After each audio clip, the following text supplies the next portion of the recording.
우리에게 주신 하나님의 말씀은 마태복음 5장 5절 한 절 말씀인데요. 함께 합독하여서 한번 읽어보도록 하겠습니다. 마태복음 5장 5절 말씀 함께 읽겠습니다. 시작.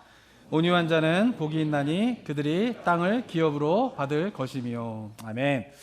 오늘은 온유한 자에 대해서 한번 묵상해 보기 원하는데요. 온유한 자는 복이 있나니 그들이 땅을 기업으로 받을 것이요 라고 하는 이 마태복음 5장 5절의 말씀은 현대인들이 가장 좋아하는 표현과 또 현대인들이 별로 좋아하지 않는 표현이 동시에 담겨져 있는 구절입니다.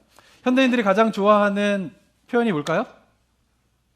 땅을 기업으로 받을 것이다. 그죠? 땅이 요새 최고지 않습니까?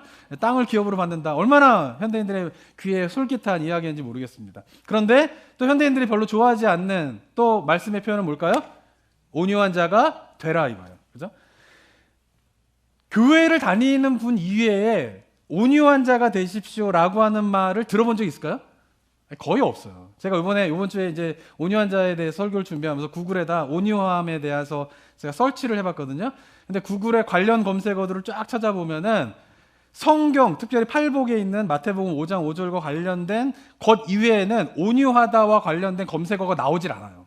온유하다 제가 검색해봤거든요. 그리고 일주일 동안 구글에서 온유하다를 검색한 것이 몇 번 있나 봤더니 딱 한 번 있더라고요. 누가 했을까요? 제가 한 거예요. 제가 검색한 거 외에는 검색어가 안 나와요. 그 말은 무슨 말이냐 하면은 이 세상을 살아가는 대부분의 사람들은 온유하다라고 하는 것이 삶의 관심이 밖에 있는 이야기라는 거예요. 전혀 온유하다라고 하는 것에 대한 것이 삶의 방향이나 삶의 목표나 삶의 관심으로 자리 잡고 있는 것이 아닌 것이 뭐예요? 온유하다라고 하는 말씀인 것이죠. 하지만 성경에서는 어떻습니까? 예수님께서는 온유해야 된다라고 이야기를 하는 것이죠. 온유하다라고 했을 때에 많은 사람들이 생각하는 이미지가 뭡니까? 부드럽고 온화한 모습입니다. 사전적인 정의도 그렇습니다. 그런데 그렇게 좋은 이미지와 더불어서 또 하나 갖고 있는 온유한 사람에 대한 약간 이미지는 뭐냐면은 온유하고 부드럽긴 한데 뭔가 우유부단한 것 같아. 부드러워서 좋은 것 같은데 뭔가 일을 시키면 딱 부러지게 못할 것 같은 이미지가 동시에 있게 되는 것이죠. 그러다 보니까 온유한 사람에 대한 것을 대할 때에 온유한 사람을 만나는 건 되게 좋습니다. 왜냐하면 내가 뭐라 그래도 웃고 내가 어떻게 해도 양보해주고, 그러니까 온유한 사람을 만나는 거는 참 좋아해요. 그렇지만 정작 내가 온유한 사람이 되는 거는 별로 생각하지 않아요. 왜냐하면 내가 온유한 사람이 되면은 뭔가 다른 사람이 나를 이용할 것 같죠. 내가 온유한 사람이 되게 되면은 무엇인가 이 땅 가운데에서 내가 차지해야 할 것을 차지하지 못하고 뭔가 불이익을 당할 것 같은 생각들이 있기 때문에 내가 온유한 사람이 되어야지 라고 하는 생각을 그리스도인조차도 잘 하지 않는 시대가 우리가 살고 있는 시대이다라고 하는 것입니다. 그렇기 때문에 팔복 가운데에서 제가 볼 때 그리스도인들이 가장 관심이 없는 복이 뭐냐면 온유한 자는 복이 있나니 이것이 하지 않을까 싶은 생각이 드는 거예요. 그리고 더 의구점은 뭐냐면은 이 땅 가운데에서 우리 주변을 볼 때에 온유한 사람이 땅을 차지하게 된다? 이런 경우를 별로 본 적이 없어요. 인류 역사를 봐도 땅을 차지하는 사람들은 대부분 어떻습니까? 온유한 사람들이 차지하기보다는 주장이 강한 사람들이 차지하게 되어 있는 거예요. 양보를 잘하는 사람들이 땅을 차지하기보다는 내 것을 물불을 가리지 않고 쟁취하려고 하는 사람이 땅을 쟁취하는 경우가 더 많은 것이죠. 그러다 보니까 우리 주변 가운데에서 온유한 사람이 땅을 차지하는 일을 잘 보지 못한 것 같아요. 그러다 보니까 오늘 본문 속에서 이야기하고 있는 온유한 자는 복이 있나니 땅을 기업으로 받을 것이요 라고 하는 이 말씀을 진짜 영적인 무게감을 가지고 받아들이면서 생각하는 경우가 굉장히 적죠. 왜냐하면 온유한 자가 되기도 싫고요. 그리고 온유한 자가 땅을 기업으로 받는다라고 하는 일들도 잘 보지 못했기 때문에 보통 이 말씀을 그냥 한 귀로 듣고 한 귀로 흘리는 거예요. 온유한 자는 복이 있나니 땅을 기업으로 받을 것이요. 그래, 온유하면 정말 하나님께서 나에게 땅을 기업으로 주실 거다 라고 생각하기보다는 이 땅에 대한 것도 약간 영적인, 그래, 좋은 그런 걸 누리게 되는구나의 정도로 끝나버리는 경우가 많이 있고, 온유한 자가 복이 있나니 땅을 기업으로 받을 것이다 라고 하는 하나님의 약속의 말씀을 확신하면서 그래, 내가 온유한 자가 돼야지, 온유한 삶을 살아야지 라고 결단하면서 신앙생활하는 그리스도인들이 많지 않다라고 하는 것이죠. 하지만 예수님께서 뭐라고 이야기하십니까? 오늘 말씀은 온유한 자가 되라 라는 명령이에요. 명령. 그렇다면 예수님께서는 서로 상반되는 것 같은 온유함과 땅을 차지함에 우리가 살고 있는 시대에서는 뭔가 이렇게 상반된 이야기 같은데 이 두 가지를 결합하여서 온유한 자는 복이 있나니 땅을 기업으로 받을 것이다 라고 말씀하시는 그 의미가 무엇인가를 우리 성도님들이 오늘 이 시간에 영적인 무게감을 가지고 예수님께서 말씀하신 것을 한번 묵상하면서 나아갔으면 좋겠습니다. 자, 성경의 온유함의 의미를 먼저 알아야지만이 예수님께서 왜 온유한 자가 땅을 기업으로 받을 것이다 라고 하는 말씀을 하셨는지를 이해할 수가 있습니다. 성경적인 온유함을 우리가 올바로 이해하기 위해서는 살펴봐야 할 인물이 있는데요. 그 사람은 누구냐? 바로 모세입니다. 민수기 12장 3절에서 이렇게 이야기합니다. 한번 읽어볼까요? 시작. 이 사람 모세는 이 말씀은 누가 하신 거냐면 하나님께서 모세에게 하신 말씀이에요. 하나님께서 모세를 어떻게 평가하고 계십니까? 세상의 어떤 사람보다도 가장 온유한 사람이 바로 모세이다라고 하나님께서 말씀하시는 것이에요. 그런데 모세가 하나님으로부터 너가 세상에서 가장 온유한 자다라고 하는 이 말씀을 들을 때의 모세의 상황이 어떤 상황이었냐면요. 지금 민수기 12장 3절에서 그 말씀을 하시는데 이 12장 바로 앞장이 11장인데 민수기 11장에서 어떤 일이 있었냐면은 이스라엘 백성들이 불평을 하게 됩니다. 불평을. 애굽에서 탈출한 이스라엘 백성들이 시내 광야를 갈 때마다 이스라엘 백성들이 끊임없이 했던 일이 있죠. 뭐죠? 불평입니다. 불평. 물이 조금만 부족해도 어떻게 해요? 물이 없다 불평하고요. 먹을 것이 조금만 없어도 먹을 것이 없다라고 불평하고 그러면서 어떻게 해요? 하나님 앞에 불평을 하는데 그 모든 불평을 하나님한테 하지만 정작 실질적으로 누구한테 다 쏟아내는 거예요? 모세한테 그 이야기를 다 하는 거예요. 그래서 하나님께서 물이 없다고 불평할 때는 물을 주시고 먹을 것이 없을 때에는 만나를 공급하시면서 그들의 불평에 대해서 은혜로 갚아주셨는데 민수기 11장에 되게 되면 어떤 일이 벌어지게 되냐면 먹을 것이 없다고 불평하던 그들이 이제는 고기를 먹고 싶은데 고기가 없다고 불평을 하게 됩니다. 민수기 11장 4절 5절 보면 이렇게 기록되어 있습니다. 한번 읽어볼까요? 4절 읽겠습니다. 시작. 그들 중에 섞여 사는 다른 인종들이 탐욕을 품음에 이스라엘 자손도 다시 울며 이르되 우리가 누구에게 고기를 주어 먹게 하랴. 우리가 애굽에 있을 때에는 값없이 생선과 오이와 참외와 부추와 파와 마늘들을 먹은 것이 생각나거늘. 그죠? 우리하고 좀 식성이 비슷한 것 같아요. 우리나라하고. 그죠? 마늘, 부추, 파 이런 거 없으면 우리도 밥 못 먹잖아요. 그죠? 비슷했던 것 같아요. 근데 지금 뭐를 불평하고 있어요? 먹을 게 없다라는 거예요. 특별히 뭐야? 고기가 없다라는 것을 불평을 하는 거예요. 그러면서 이들이 이야기하는 게 뭐예요? 애굽에서 살 때가 더 좋았다라고 이야기를 하는 거예요. 말이 됩니까? 애굽에서 노예 생활했던 것이 더 좋았다라는 거예요. 이유가 뭐예요? 지금 고기를 먹지 못하니까 애굽에서 노예 생활하는 것이 더 좋다라고 이야기하는 그 불평들을 다 누구에게 쏟아내고 있는 거예요? 모세에게 쏟아내고 있는 것이에요. 그런데 이런 상황이 끝나고 난 다음에 민수기 11장이 끝나고 민수기 12장을 시작할 때에 1절과 2절에서 설상가상으로 더 심각한 일을 모세가 맞이하게 됩니다. 1절과 2절을 한번 또 읽어볼까요? 시작. 모세가 구스 여자를 취하였더니 그 구스 여자를 취하였으므로 미리암과 아론이 모세를 비방하느니라. 그들이 이르되 우리와도 말씀하지 아니하셨느냐 하매 여호와께서 이 말을 들으셨더라. 그러니까 모세가 구스 여인과 결혼을 했는데 이방 여인과 결혼을 한 것에 대해서 누가 지금 비난하고 있어요? 가장 의지하고 사랑했던 누이와 형인 미리암과 아론이 지금 모세를 뭐예요? 비방하고 있는 것이에요. 그런데 그 비방하는 이유는 정말 옳고 그름의 공의의 문제 때문에 구스 여자와 결혼하는 것에 대해서 시비를 거는 게 아니라 결국은 모세가 지금 이 문제에 대해서 형과 누이가 시비를 거는 이유는 뭐냐면 모세의 권위에 도전을 하는 것이에요. 12장 2절에 보면 뭐라고 되어 있습니까? 모세만 하나님의 말씀을 듣느냐? 우리도 듣는다라는 거예요. 그런데 이스라엘 백성들은 다 누구를 지도자로 생각하는 거예요? 모세만을 지도자로 생각하는 것이에요. 그러니까 형인이고 누이인 미리암과 아론이 그 모세만 리더십을 사람들이 인정받는 것을 보면서 시기하면서 그를 끌어내리기 위해서 핑계로 삼아서 이야기하는 게 뭐예요? 모세는 이방 여인은 구스 여인과 결혼을 하였다라고 하는 것을 비방하고 있는 것이에요. 이스라엘 백성들이 불평하는 건 그래도 참을 수 있습니다. 힘들지만. 왜? 한두 번이 아니잖아요. 이스라엘 백성들이. 그런데 정말 모세가 참기 힘들었던 건 뭘까요? 그동안 같이 의지하면서 같이 협력하여서 이스라엘 백성들을 이끌어왔던 자기의 누이이고 형인 미리암과 아론이 자기를 모함하고 자기를 비방하는 것은 굉장히 참기 힘든 일이었을 것이에요. 그런데 이 상황 속에서 1절과 2절 다음에 나오는 3절의 말씀이 뭐예요?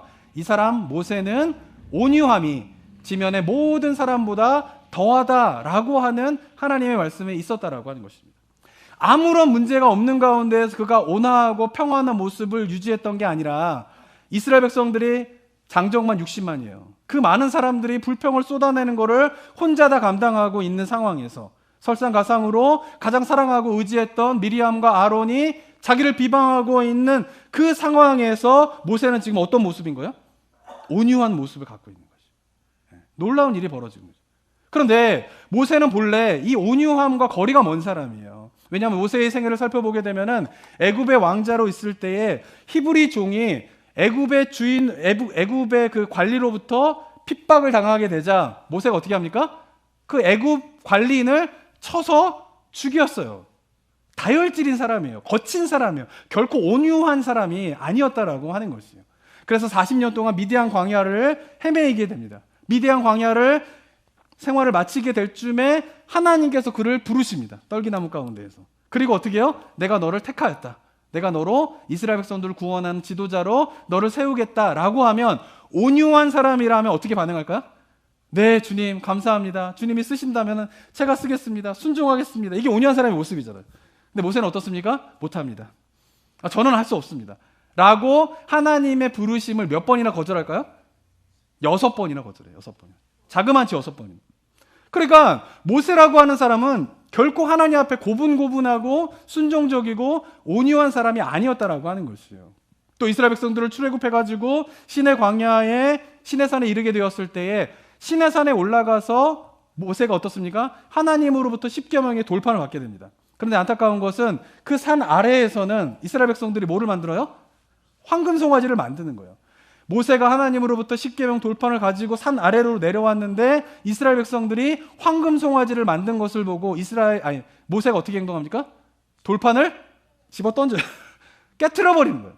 다른 것도 아니고 하나님께서 주신 돌판을 어떻게 해요? 그냥 집어 던져서 깨트려 버릴 정도로 모세는 어떤 사람이에요? 거친 사람이었다라는 것이에요. 분노를 쏟아내는 사람이었다라고 하는 것이죠. 그런데 이처럼 모세가 온유함과는 거리가 먼 사람인데 모세가 광야 생활을 하는 가운데에 하나님을 만나게 되면서 그가 어떻게 변하게 됩니까? 물과 만나를 공급해 주고도 그게 은혜임을 깨닫지 못하고 고기를 달라고 불평하는 이스라엘 백성들에게 민수기 11장을 보면은 모세가 아무런 말을 하지 않아요. 그 말은 무슨 말이냐면 그냥 그 불평을 어떻게 하는 거예요? 다 들었다라고 하는 것이에요. 그리고 12장에서 미리암과 아론이 모세를 비방할 때에 12장을 보게 되면 그 미리암과 아론을 향하여서 분노하거나 변명을 쏟아냈거나 내가 구스 여인과 결혼한 이유는 무엇 때문이냐면 형이 잘 알지 않아요. 누나가 잘 알지 않아요. 왜 나에게 이런 이야기를 하세요? 라고 한마디 말도 하지 않아요. 그 말은 무슨 말이에요? 그들의 주장과 이야기를 그냥 들었다라고 하는 것이에요. 모세의 모습이 어떻습니까? 온유한 모습으로 변화되어진 것을 알 수 있는 것이죠. 그럼 어떻게 모세가 이렇게 온유한 자가 되었는가라고 하는 것을 우리가 한번 생각해 봐야 하는 것입니다. 민수기 12장 3절에 보면 온유한이라고 번역한 저 단어의 히브리 말은 아하브라고 하는 단어입니다. 근데 이 아하브라고 하는 히브리어의 단어는 신약의 헬라어로 번역을 할 때에 두 단어로 번역이 돼요. 첫 번째는 뭐냐면은 프라비스라고 하는 단어이고요. 또 하나는 프로코스라고 하는 헬라어 단어로 번역이 됩니다. 근데 프라비스라고 하는 단어는 우리말 번역은 뭐냐면 우리가 오늘 읽은 본문이 마태복음 5장 5절인 온유한 자는 복이 있나니에서 그 온유한의 헬라어가 뭐예요? 프라비스예요. 프라비스. 그죠? 그러니까 12장 3절과 같은 맥락으로 번역을 한 것이죠. 그런데 헬라어인 아하브라고 하는 단어는 또 다르게 헬라어에서 히브리어인 아하브는 헬라어인 또 다른 말로 번역했는데 그건 프로코스인데 이 프로코스는 어디에 사용된 단어냐면은 우리가 지난주에 묵상한 5장 3절에 심령이 가난한 자는 복이 있나니 할 때 심령의 가난함이 뭐예요? 프로코스예요. 근데 그 단어는 뭐예요? 히브리어에서는 아하브라고 하는 단어가 이 두 가지 의미로 번역이 된다라고 하는 것이죠. 그 말은 무슨 말이냐면 모세는 온유한 자이다라고 할 때 성경에서 온유한 자이다라고 할 때에 그 온유함은 그냥 온화하고 부드러운 한 개인의 성품을 이야기하는 것이 아니라 뭐요? 하나님과 관련되어 있는 모습을 의미한다라고 하는 것이요. 지난주에도 말씀드렸지만은 심령이 가난하면 뭡니까? 하나님을 끊임없이 찾고 구하는 것이에요. 그죠?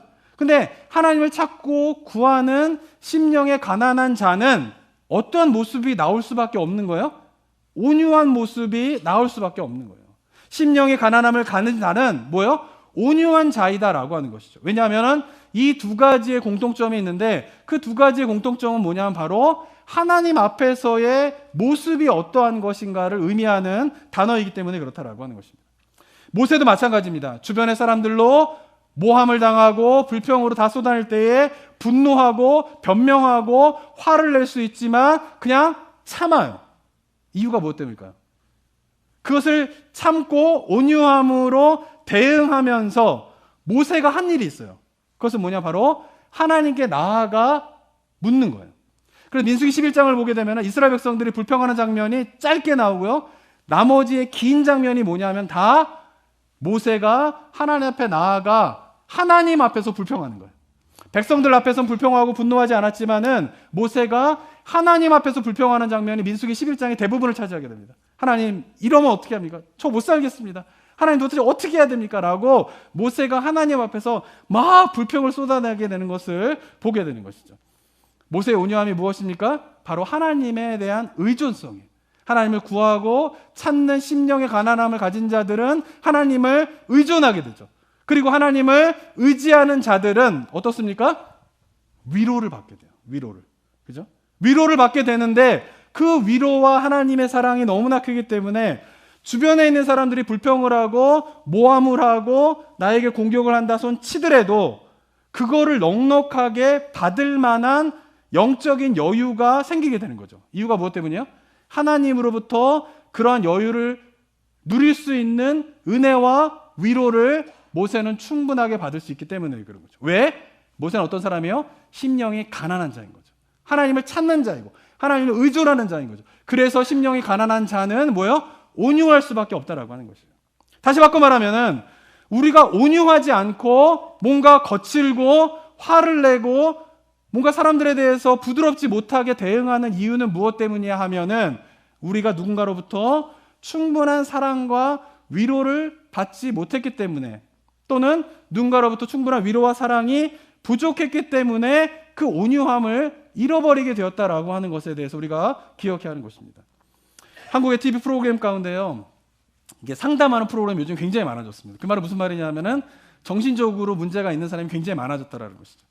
근데 그 중에서 이제 가장 인기 있는 프로그램 중에 하나가 뭐냐면 아이들, 정서적으로 문제 있는 아이들을 고치는 프로그램이 있어요. 그죠? 유명한 오은영 박사님이라고 하는 그분이 뭐 우리나라 전체의 무슨 정신과 의사의 대표인 것처럼 요즘에는 거의 생각될 정도로 하는데 그 아이들이 정서적으로 문제 있는 아이들을 데려다가 상담을 하고 뭐가 치유하면서 이제 건강한 아이로 이제 바꾸게 되는 것이죠. 그런데 그렇게 아이들, 정서적으로 문제 있는 아이들, 뭔가 거칠고 폭력적이고 뭔가 이런 분노가 조절이 안 되고 막 이런 아이들을 상담하는 사람들이나 정신과 의사들이 공통적으로 하는 말 한 가지가 있어요. 그것은 뭐냐면은 나쁜 부모는 있어도 나쁜 아이는 없다는 거예요. 이 말 무슨 말인지 아시겠어요? 네. 아이가 나빠가지고 아이가 이렇게 정서적으로 문제가 있는 것이 아니라 아이의 정서적인 문제는 다 누구에게 책임이 있다는 거예요?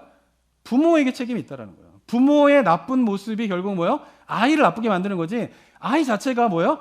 나쁘게 하는 애는 없다라고 하는 것이죠. 그래서 이게 정서적으로 문제 있는 아이를 교정하는 프로그램인데 실제로 그 정서적으로 문제가 있는 아이를 교정할 때에 대부분의 상담은 누구에게 포커스가 되어 있을까요? 부모에게 되어 있어요. 부모가 아이들을 대하는 방식이 잘못된 것을 지적해주고 아이를 어떻게 대할 것인가를 교정해주면 아이들이 어떻게 해요? 달라지게 되는 거예요. 그 말은 무슨 말이냐면 아이들이 이렇게 거칠고 온화하지 아니하고 폭력적이고 그런 모습이 되는 건 뭐냐면은 부모로부터 받는 사랑과 위로가 부족하기 때문에 그런 일들이 일어나게 된다는 거죠. 혹은 부모는 나름대로 아이를 사랑하고 아이를 위로해 주는 것을 하긴 하지만 그러나 뭐예요? 그것이 전달되어지는 방식이 잘못되어졌기 때문에 아이들의 입장에서는 어떻게 해요? 부모들이 사랑한다라고 하지만 그 사랑을 충분하게 뭐예요? 느끼지 못하는 거예요. 부모가 위로해 준다라고 하지만 충분히 그것을 위로받지 못하는 거예요. 그러니까 아이들이 어떻게 해요? 온화함을 잃어버리고 거칠고 폭력적인 모습으로 나타나게 된다라고 하는 것이죠. 아이들뿐만이 아닙니다. 요새는 뭐 애완견을 하도 많이 키우니까 애완견이 문제 있는 애완견을 이렇게 올바르게 변화시키는 프로그램 있는 거 아세요? 한국에 보면, 그죠? 근데 그 프로그램도 마찬가지예요. 그것도 이제 개 훈련사가 막 정서적으로 문제 있는 애가 막 강아지가 막 사람 보고 막 물고 막 짖고 막 이런단 말이에요. 그런 애를 훈련사가 막 교정시켜가지고 온화한 아이로 온화한 아이가 아니죠. 뭐 어떤 분들은 아이라고 생각하죠. 내 딸, 내 아들, 변화시키는 거예요. 근데 그 상담을 하는 그 훈련사들도 공통적으로 또 하는 말이 있어요. 그건 뭐예요? 나쁜 주인은 있어도 나쁜 개는 없다는 거예요. 그 TV 프로그램 중에 타이틀이 나쁜 개는 없다 이런 타이틀이 있어요. 그 말이 무슨 말이에요?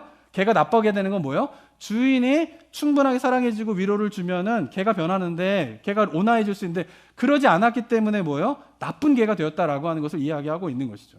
저는 마찬가지로 하나님을 의지하는 자는 온유하게 될 수밖에 없어요. 왜냐하면 우리가 온유함을 잃어버린 이유는 뭐냐 하면은 우리가 거칠고 우리가 이렇게 온유함을 놓친 이유는 뭐냐 바로 하나님 무엇인가 사랑과 위로가 결핍되어 있기 때문이라는 거죠. 그런데 하나님의 사랑과 위로를 경험하게 되면 충분하게 그럼 어떻습니까? 온유할 수밖에 없는 것이에요. 그래서 우리가 중요하게 생각해야 될 건 뭐냐 하면은 우리 성도님들이 뭔가 이렇게 누가 나를 막 모함하고 모세처럼 막 주변에서 나를 막 우겨싸움을 당하고 그러면 화 안 나는 사람이 어디 있어요? 짜증 안 나는 사람이 없어요. 분노가 안 생긴 사람이 없어요. 아니 어디 있어요? 분노가 안 생기면 이상한 거죠, 그죠? 근데 그리스도인들은 뭐가 달라지냐면은 그 분노와 뭔가 이렇게 불평과 이런 것들을 어떻게 할까요? 어디에 쏟아놓을까요? 하나님 앞에 쏟아놓는 거예요. 하나님 앞에서 불평을 쏟아내면은 그게 뭐가 됩니까? 기도가 되는 거예요. 기도는 다른 게 아니에요. 하나님 앞에서 나의 모든 삶에 대한 아픔과 불평과 속상함을 다 토로하는 게 뭐예요? 그게 기도인 거예요. 그래서 하나님 앞에서 불평을 하면 그것이 기도가 되는 거예요. 그리고 그 기도로 말미암아 어떻게 해요? 하나님으로부터 위로를 받게 되고 위로를 받게 되면서 우리가 온유한 자로 변화가게 되는다라고 하는 것이죠. 근데 반대로 사람들에게 불평하게 되면 어떻습니까? 그것은 분노가 되는 거예요. 그리고 그 분노는 결국 사람들과의 관계에 문제가 생기게 되는 일들이 일어나게 된다라고 하는 것입니다. 사랑하는 성도 여러분, 우리의 분노와 성냄과 거칠음은 뭐예요? 채워지지 않는 사랑의 부족함으로 인한 것이에요. 그래서 하나님의 사랑으로 우리가 채워지게 되면 어떻게 해요? 모세와 같이 온유해질 수 있는 것이죠. 그래서 심령이 가난한 자는 어떻게 해요? 온유함을 가질 수밖에 없다라고 하는 것이 성경의 가르침인 것입니다. 바라기는 저와 여러분들이 하나님을 좀 의지하고 심령의 가난함으로 늘 하나님을 찾는 가운데에서 하나님이 부어주시는 위로와 사랑으로 말미암아 모세와 같이 주변에 있는 사람들이 나를 우겨쌈을 한다 할지라도 그 모든 것들을 좀 넉넉하게 이길 수 있는 영적인 여유와 내면의 여유를 소유하게 되는 은혜가 우리 모든 성도들 가운데 있게 되기를 주님의 이름으로 축원합니다. 그게 뭡니까? 성경에서 이야기하고 있는 온유함의 모습인 것이에요. 그래서 그 온유함의 모습 자체가 뭐예요? 복인 거예요. 그 온유함을 소유하면 어떻게 해요? 그 삶 자체가 행복하고 복된 삶이 된다라고 말씀하고 있는 것입니다. 자, 온유함의 의미가 알았다면 우리가 한 가지 더 생각해 봐야 할 것이 있는데 그것은 온유한 자는 복이 있나니 땅을 기업으로 받게 될 것이다 라고 말씀하신 이유가 도대체 무엇인가? 왜 온유한 자가 땅을 기업으로 받게 되는가? 이 말씀을 하셨는가를 한번 생각해 봐야 합니다. 자, 이 말씀을 이해하기 위해서 우리가 살펴봐야 될 구절이 있는데요. 구약 말씀이 시편 37편 11절의 말씀입니다. 한번 읽어볼까요? 한번 읽겠습니다. 시작. 그러나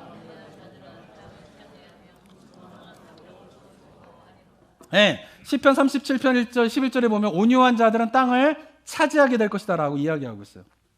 온유한 자는 복이 있나니 땅을 기업으로 받을 것이다 라고 하는 예수님의 말씀은 갑자기 예수님이 생각나가지고 하신 말씀이 아니라 이미 어디에 있는 말씀이에요?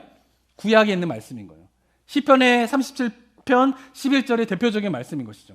하나님께서는 이미 구약에서 온유한 자들이 땅을 차지하게 될 것이다 라고 약속하셨고 예수님은 그 말씀을 가지시고 그 일이 성취되었음을 예수님의 오심으로 말미암아 성취되었음을 선언하는 것이 온유한 자는 복이 있나니 그들이 땅을 기업으로 받을 것이다 라고 하는 말씀인 것입니다.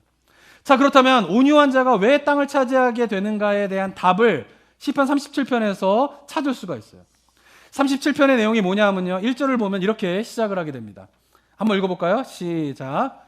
악을 행하는 자들 때문에 불평하지 말며 불의를 행하는 자들을 시기하지 말지어다. 37편의 내용은 뭐냐 하면 바로 악인의 삶과 의인의 삶을 비교하고 있는 것이요. 악을 행하는 자들이 더 잘되고 땅을 차지하고요, 흥왕하여지는 현실이 펼쳐지게 됩니다. 그때에 하나님의 말씀에 순종하며 선을 행하는 자들이 악인들이 땅을 차지하고 악인들이 흥왕하여지는 모습을 보면서 부러워해질 만한 현실이 펼쳐지게 되는 거예요. 근데 악을 행하면서 흥왕하여지는 모습을 부러워할 수 있죠. 근데 뭐예요? 시편에서 지금 저자가 이야기하는 것은 그들을 부러워하지 말라라는 거예요. 그리고 해야 할 일이 있는데 그것은 바로 하나님을 신뢰하는 것이다 라고 이야기를 하고 있습니다. 그래서 37편에 보면은 계속 반복되는 구절이 바로 이런 구절이에요. 37편 3절에 보면은 여호와를 의뢰하고 선을 행하라. 땅에 머무는 동안에 그의 성실을 먹을거리로 삼을지어다. 4절에 보면 또 여호와를 기뻐하라. 내 마음에서 오늘 내게 이루어지시리라. 5절에 보면 내 길을 여호와께 맡기라. 그를 의지하면 그가 이루실 것이다. 7절에 보면 여호와 앞에서 잠잠하고 참고 기다리라. 9절에 보게 되면 진실로 악을 행하는 자들은 끊어질지니 뭐예요? 여호와를 소망하는 자들은 땅을 차지하리로다. 그러니까 계속 반복적으로 이야기하는 게 뭐예요? 여호와를 신뢰하라, 여호와를 의뢰하라, 여호와 앞에서 잠잠히 참으라 라고 이야기하고 있는데 그 이유가 뭐냐면은 지금 펼쳐지는 현실은 뭐냐면 악을 행하는 자들이 어떻게 해요? 흥왕하고 악을 행하는 자들이 땅을 차지하게 되는 일들이 자꾸 벌어지는 것을 보다 보면 흔들리게 되는 거예요. 흔들리게 되는. 나도 저렇게 살아야 되지 않나? 나도 저렇게 살아서 저들처럼 좀 떵떵거리고 살아야 되지 않나? 라고 하는 유혹이 찾아오게 되는데 그런 유혹이 찾아오는 상황 속에서 시편 37편의 저자는 그것을 쫓지 말고 여호와 하나님을 의지하고 여호와 하나님을 신뢰하라. 여호와 하나님 앞에 잠잠히 참고 기다리라. 그러면 어떻게 해요? 여호와를 소망하는 자들이 뭐를 차지한다고요? 땅을 차지하게 될 거란 거예요. 그리고 11절에서 명확하게 온유한 자들은 땅을 차지하며 풍성한 화평으로 즐거워할 것이다 라고 이야기를 하고 있는 것이죠. 그러니까 37편에서 이야기하고 있는 온유한 자는 어떤 자들이에요? 여호와 하나님을 의뢰하는 자들. 여호와 하나님을 어떻게 해요? 의지하는 자들이다라고 하는 것이죠. 여호와 하나님을 의지하고 신뢰하기 때문에 주변의 상황에 흔들리지 않게 되는 거예요. 주변에 있는 사람들의 우겨쌈을 당하여도 어떻게 해요? 참을 수 있는 이유는 뭐냐면은 여호와 하나님을 신뢰하기 때문이에요. 악을 행함으로 땅을 차지하고 악을 행함으로 불을 차지하고 악을 행함으로 흥왕하여지는 모습이 벌어지는 데에도 그들의 삶을 쫓지 않고 그들을 부러워하지 않을 수 있는 이유는 뭐예요? 여호와 하나님을 신뢰하기 때문에 그렇다라고 하는 것입니다. 그렇기 때문에 여호와 하나님을 신뢰하는 자이기 때문에 어떤 모습이 나타나는 거예요? 온유한 모습이 나타나더라는 거예요. 하나님에 대한 신뢰가 없다면 형과 누이가 자기를 비방하고 모함을 하는데 어떻게 분노하지 않을 수가 있겠어요? 그런데 모세는 분노하지 않아요. 악인들이 악을 행하며 땅을 차지하고 풍성하게 살게 되는 모습을 보면서 어떻게 억울해하지 않을 수 있어요? 어떻게 이렇게 화가 안 날 수가 있어요? 그런데 그 이유는 뭐냐면 바로 여호와 하나님을 신뢰하기 때문이다라고 하는 것입니다. 그렇기 때문에 우리 성도님이 기억할 거는 뭐냐면은 온유한 자는 뭐예요? 하나님을 신뢰해야지만이 가능한 거예요. 네. 다시 바꿔말하면 온유함이라고 하는 것은 뭐냐면은 하나님을 내가 얼마나 신뢰하고 있느냐의 기준점이 된다는 거예요. 그렇기 때문에 우리가 뭐를 추구해야 됩니까? 온유함을 추구해야 되는 거예요. 나의 모습 가운데 내가 온유함이 사라졌다라고 하는 것은 뭐예요? 하나님을 향한 신뢰가 약해지고 있다는 거예요. 하나님을 신뢰하지 않으면 어떻게 해요? 온유할 수가 없어요. 그런데 하나님을 신뢰하면 어떻게 해요? 온유해질 수 있는 거죠. 그러니까 하나님을 신뢰하는 것과 온유는 맞물려 있는 것이에요. 그러니까 내가 하나님을 의지하고 하나님을 신뢰하며 살아가고 있는 믿음의 삶을 잘 살고 있는가를 판단할 수 있는 중요한 기준이 뭐예요? 온유함인 거예요. 왜? 그 온유함은 하나님을 신뢰하는 자만이 가능하기 때문에 그래요. 그리고 그렇게 하나님을 신뢰하면서 세상의 풍조와 악인들의 방법을 쫓지 않는 자들에게는 하나님께서 뭐예요? 인내하고 참으며 하나님을 신뢰한 것에 대한 상으로서 뭐를 주시는 거예요? 땅을 주신다는 거예요. 땅을. 믿으십니까? 제가 말씀드렸지만 우리가 팔복을 서두에도 제가 말씀드렸지만 반드시 우리 성도님들이 회복해야 될 말씀의 확신이 있어요. 그것은 뭐냐면 영적인 복을 추구하면 물질적인 복도 누리게 된다는 거예요. 땅을 차지하게 되는 것은 영적인 의미로서 좋은 일이 생긴다라고 하는 의미가 아니라 온유한 자는 하나님의 말씀을 신뢰하면서 세상의 풍조와 쫓지 아니하고 사람들의 우겨쌈을 당하여도 하나님을 신뢰하기 때문에 그것을 참고 인내하며 하나님 때문에 내가 이런 삶을 살아가고는 그 삶을 살아가는 자에게 하나님께서 부어주시는 축복이 뭡니까? 물질적인 복이라는 거예요. 저는 이것을 누리게 되는 은혜가 우리 모든 성도들 가운데 있게 되기를 주님의 이름으로 축원합니다. 사랑하는 성도는 그러나 착각하지 말아야 될 것이 있습니다. 그것은 뭐냐면 온유한 자가 땅을 갖게 될 것이에요. 이게 성경의 말씀이에요. 그렇다고 온유하지 않은 자들이 땅을 못 차지하는 것은 아니에요. 이걸 착각하지 않으셔야 돼요. 온유하지 않아도 땅을 차지할 수 있습니다. 하나님의 방법대로 삶을 살아가는 자는 땅을 차지할 것입니다. 그러나 하나님의 방법대로 살지 않고 세상의 방법대로 악을 행하고 불의한 일을 행하는 자들도 땅을 차지할 거예요. 여기서 자꾸 흔들리는 거죠. 그러나 기억해야 할 것은 뭐냐면 우리가 하나님의 방법이 아닌 다른 방법으로 열심히 삶을 살아도 여러분은 땅을 차지할 수 있어요. 좋은 집에 살 수 있어요. 명예를 얻을 수 있어요. 부를 가질 수 있어요. 그러나 기억해야 할 것은 그 모든 것들은 뭐예요? 죽은 자의 땅이 된다는 거예요. 결국은. 그러나 성경에서 이야기하는 것은 뭐냐면은 네가 온유함으로, 이것은 뭐예요? 하나님을 신뢰하는 자만이 가능한 것이에요. 그렇게 하나님을 신뢰함으로 나아가게 될 때에 하나님께서 뭐예요? 땅을 상으로 주실 것인데 그 상은 뭡니까? 그 땅은 뭡니까? 바로 산자들이 땅은 축복의 땅이 될 수 있다라고 하는 것입니다.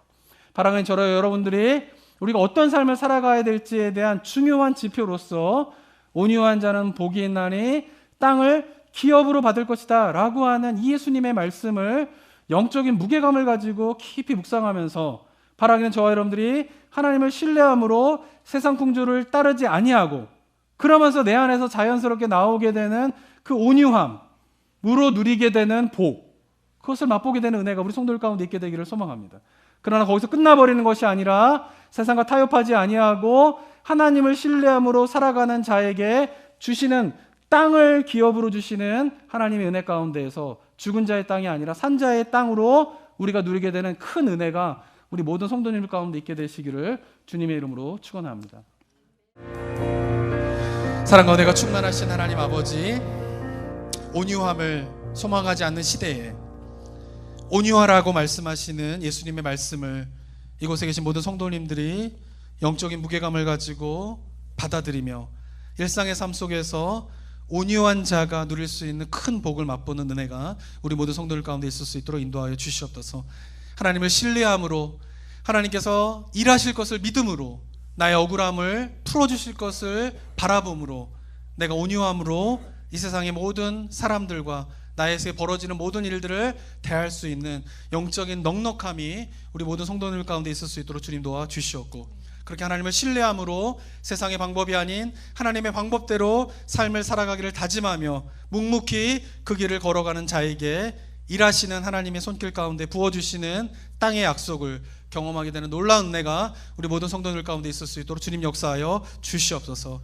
하나님의 약속의 말씀이 우리의 삶 가운데 어떻게 이루어지는가를 체험하며 그것이 우리의 찬양과 예배의 이유가 되며 날마다 주님을 향하여서 메마르지 아니하는 영적인 갈급함 속에서 주님을 바라보며 삶을 살아가는 하나님 나라 백성의 삶이 우리 모든 성도님들의 삶의 모습이 될 수 있도록 주님 기름 부음 허락하여 주시옵소서. 은혜 감사드리며 예수 그리스도의 이름으로 기도드립니다. 아멘.